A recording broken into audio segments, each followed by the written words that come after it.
On World News Tonight this Monday, the president testifies before a grand jury. History is made.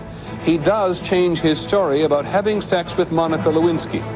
Has he created a whole new set of legal problems for himself?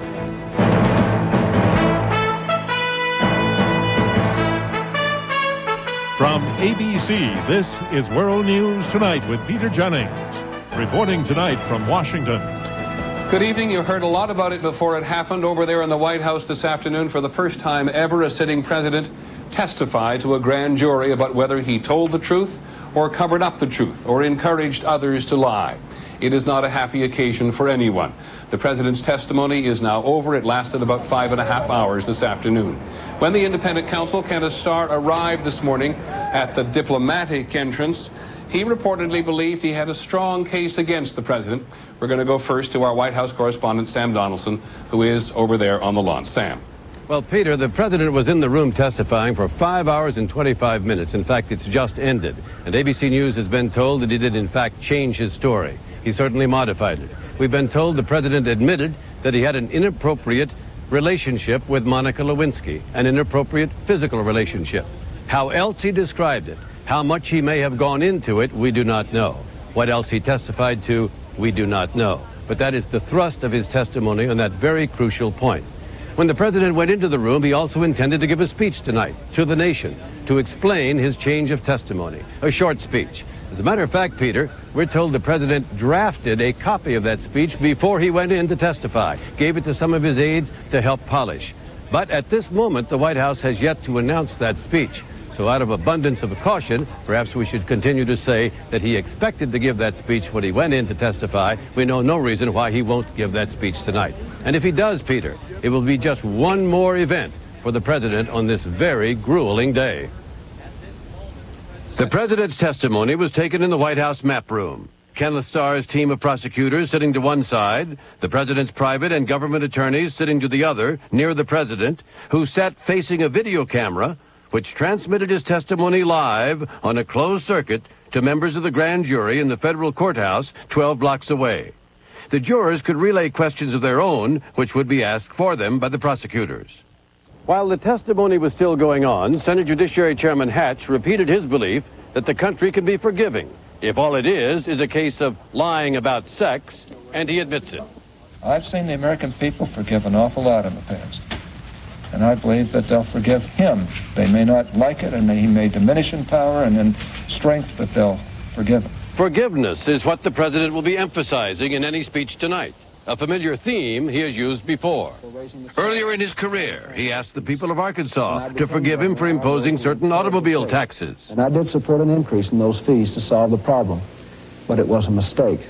Later, he asked them to forgive him his promise that he would serve out a 4-year term as governor rather than run for president, as he did. I'm being considered as a candidate for governor. That's a job I want. That's a job I'll do for the next 4 years. Yes, I was Bill Clinton's lover for 12 years. In 1992, during the Gennifer Flowers uproar, he asked the nation to forgive him for anything he had done wrong. I have acknowledged wrongdoing. I have acknowledged causing pain in my marriage. And in every case so far, Bill Clinton has been forgiven. But in this time, it will be a much, much harder sell. Senator Hatch said today that if it's sex, that's one thing. But there are accusations that presidents may have suborned perjury, that is, gotten others to try to lie to cover this up, and that he may have obstructed justice. And Senator Hatch made plain that if there is evidence of that, then impeachment would be the proper course. And we don't know what the president may have said on that matter in the jury testimony this afternoon. So, Peter, one speech tonight may not get him out of the woods. In one respect, Sam, we knew all this was coming because the White House has been pushing the change in testimony for the last couple of days. But as you hung around today, what was the mood among people you talked to who've been on one side of the fence for 7 months? Well, the mood that I got in the White House, Peter, was watching all the aides, many of them young people who came here with stars in their eyes. It was like watching people walk through a hospital ward. They knew that this testimony was coming. The signals, as you say, had been very apparent. But the disillusionment in their eyes was very painful for anyone to see. Okay, Sam, thank you very much. The question is, how confident was independent counsel Ken Starr's team going in today's testimony? We said they thought he had a good case against the president. The question is, how much does the independent counsel really know, and how well was he able to pin the president down? Here's ABC's Jackie Judd. Jackie. Peter, the grand jurors at the federal courthouse had some company today. About a dozen lawyers from Ken Starr's office also were in the courtroom to hear the president explain himself. For Starr and for his staff, this was a day long in coming. Starr was said by sources close to him to be feeling confident about the case he has constructed over the past 7 months. And by getting Mr. Clinton to concede that there was an improper relationship with Lewinsky, Starr today opened up a lot of other doors.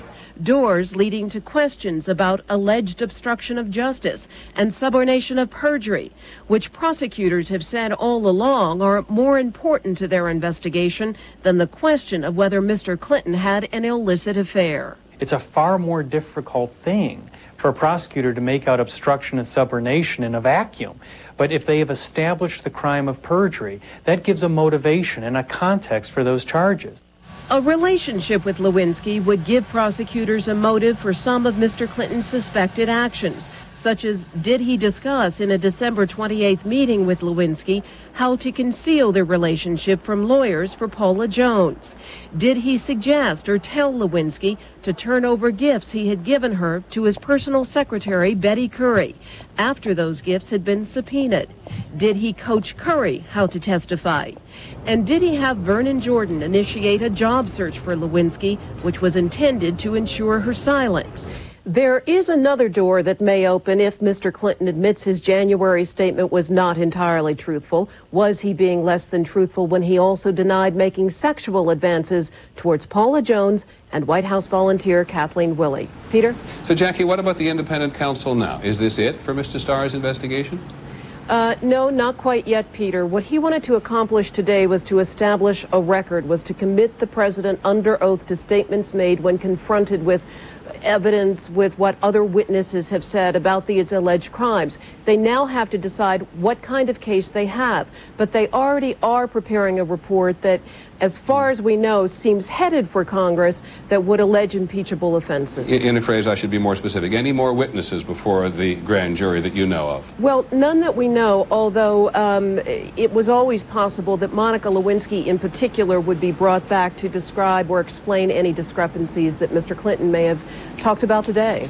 Okay, Jackie, thanks very much. Let's go on with this a bit, because the message from the White House beginning over the weekend, and certainly will be in the president's speech and all of the Democrats today, this is over. Put this behind the president and behind the country. It may not be the case. We're joined by our legal analyst on these matters, Jeffrey Toobin. Jeff, expand a bit on the legal implications today of the president having admitted having a sexual relationship. Well, there's really a classic dilemma here, and it's before Judge Starr, it's before the Congress, and it's before the people. Do we all now believe that the president has come clean and it's time to put this behind us, or does the fact that he was essentially forced into this admission mean that he's probably lying about other things as well? There'll be plenty of partisans on both sides there. That's Kenneth Starr leaving the White House now. 5.5 hours the president gave testimony in the mat room of the White House today. We've heard sort of secondhand from both sides today, both the independent counsel and the White House staff, that they are both at this point reasonably satisfied with the way things went today, but there's a lot of expansion on that point yet to come. Jeffrey, just one last quick question for you. Enough time this afternoon to get on the record everything that the independent counsel wanted?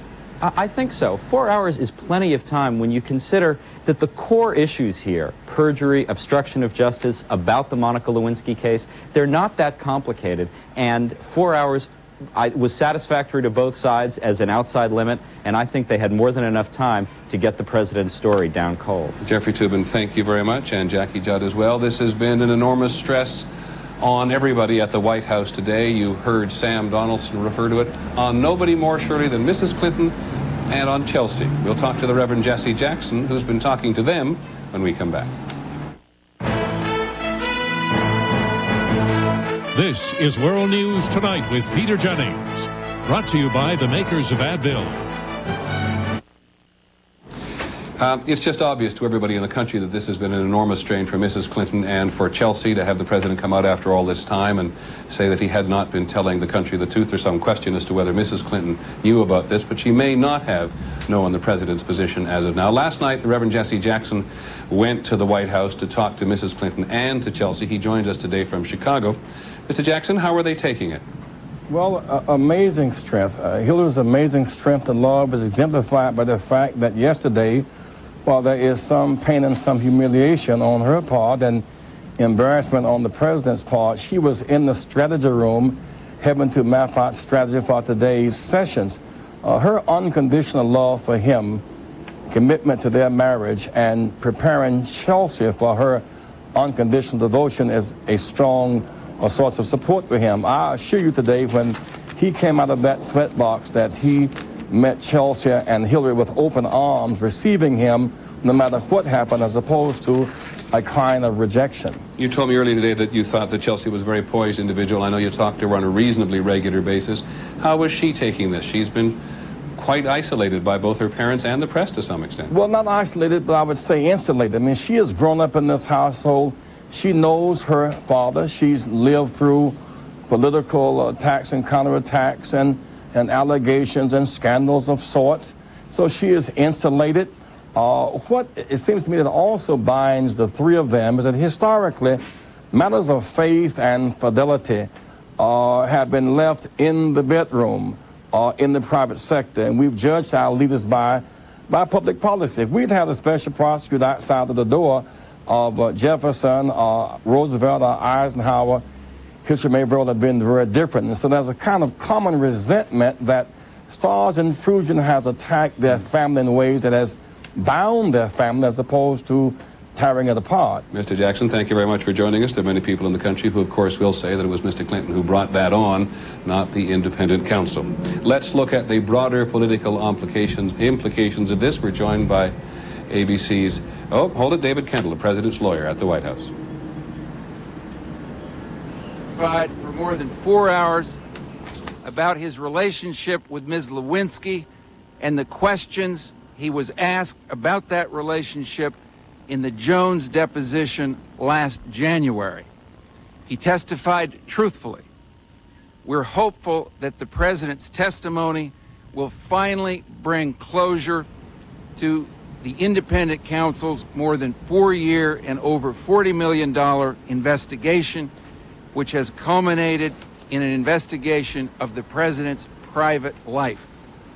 The president would like me to reserve his opportunity to discuss his testimony himself, and he will do so in an address tonight at 10:00 p.m. Eastern Daylight Time. Thank you. David Kendall, the president's private lawyer, who led the president's political team in the map room today when the president was testifying to the grand jury. Very unusual, an agreement they made with Kenneth Starr that he could be there. Normally people go in before a grand jury alone.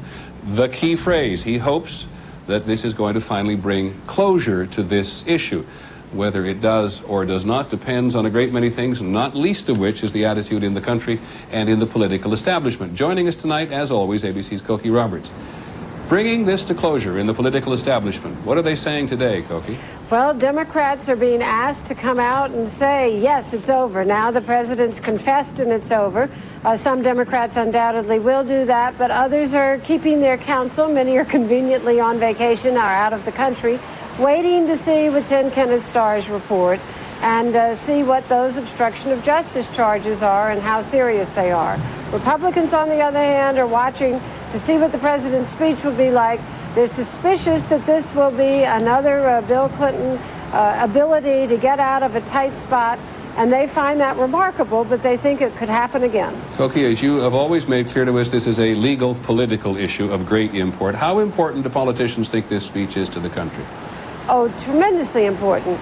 If the American people respond positively to this speech, as they generally do to President Clinton's speeches, his approval ratings, which are already at remarkably high levels, could climb up to 80% or 85%. And that makes it much, much tougher for Republicans to say, but wait, we still have obstruction of justice to deal with.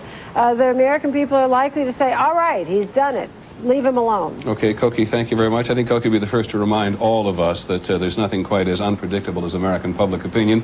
And so until we hear the president's speech tonight, until we find out whether or not he did tell what will be regarded as the whole truth in his testimony today, perhaps we should reserve judgment on whether his popularity goes up or goes down. We're joined by George Stephanopoulos, ABC News analyst, used to work for the president. George, I got to ask you the personal question first. How disappointed were you as a friend of the president's today? Well, it was tough. You know, I heard Sam talk about the young people in the White House, and this was tough for me and a lot of people who supported the president through a lot of hard times and believe he's been a good president. And what he's going to have to do now, not only with the country, is repair a breach of trust with his cabinet, who he called in after the story broke and said, "I'm telling you the truth," with his staff, who he sent out to defend him, and most of all, as I said, with the American people. That's a tall order for a 6-minute speech tonight. Can you answer in 10 seconds why he waited 7.5 months before telling the truth? I don't think he wanted to confront the truth about that relationship. It was a very tough human problem, and he just didn't want to face it. George, many thanks. Talk to you throughout the evening, I hope. The entire ABC News staff will be here, or the analytical staff will be here when the president talks to the nation at 9 Central Time this evening. And we will be back with some of the day's other news in just a moment. A record flight cut short. Adventure turns into a fight for survival.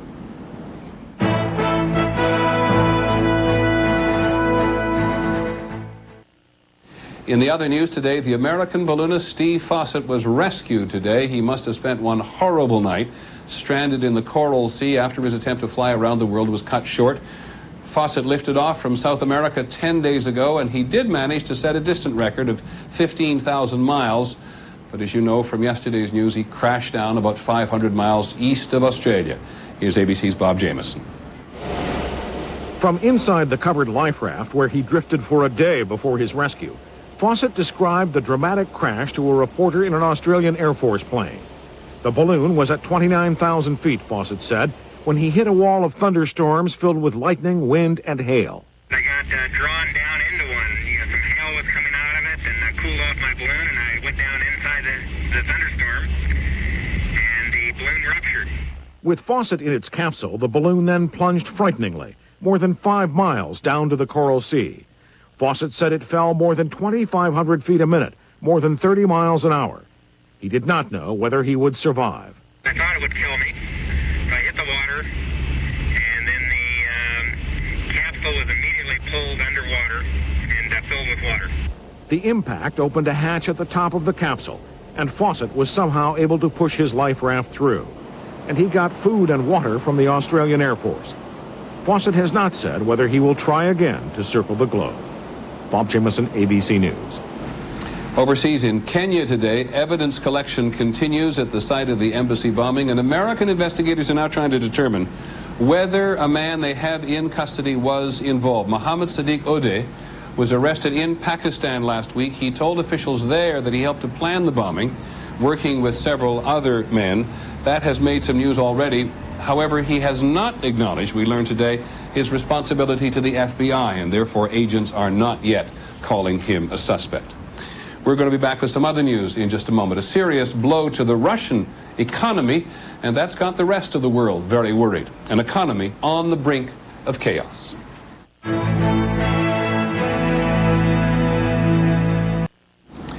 In Russia today, the government sent much of the country into a state of shock when it said it would stop propping up its currency and would let the value of the ruble drop by as much as a third. Here's ABC's Hillary Brown.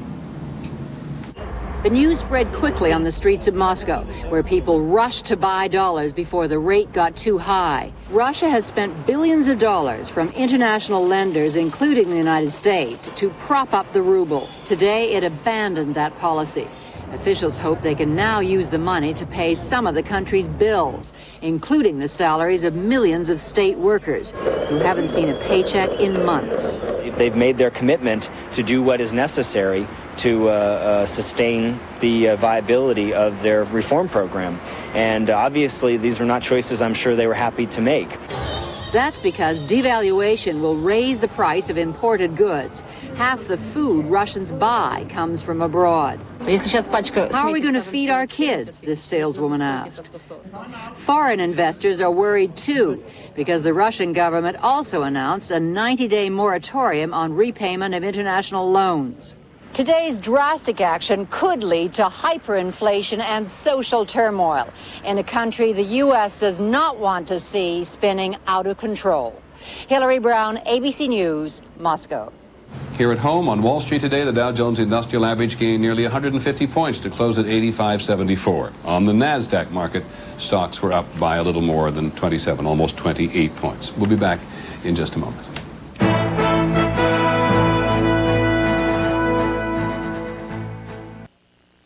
Well, it's been a painful and difficult day for a lot of people, including the president and his family and many people in the country who had supported him, believed in him for the last almost 7 months while he said he did not have a sexual relationship with Monica Lewinsky. The president testified for about 5.5 hours. Before the grand jury today, his counsel comes out of the White House a short while ago to say he did tell the truth. The day isn't over. The president is now going to speak to the nation tonight, 10 o'clock, 9 Central Time, when he will try to convince the country that now that he has at least told the grand jury this particular story, he can put this behind him. It may not be that easy. I hope you'll join us later. I'm Peter Jennings. Good night from Washington.